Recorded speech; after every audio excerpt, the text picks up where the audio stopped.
Alright friends, now we will learn about Tailwind CSS utility class for letter spacing called tracking. So I come here, you see Tailwind classes.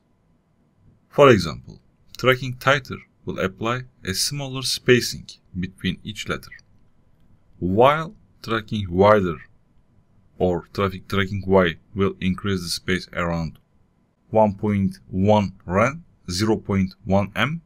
Let's see default appearance of a text block.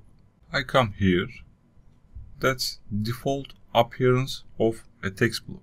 So let's apply this class. I come here, I define class, and then I apply tracking widest, for example. It gives letter spacing 0.1 m.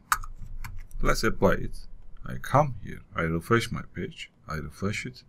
You see it increases the space between each letters. It gives this letter spacing 0.1 m. I can apply the other classes, for example, tracking white. If I do that, I save it, you see it gives like that. The appearance become like that. Okay, this is the official website. You can review the document. See you in the next lesson.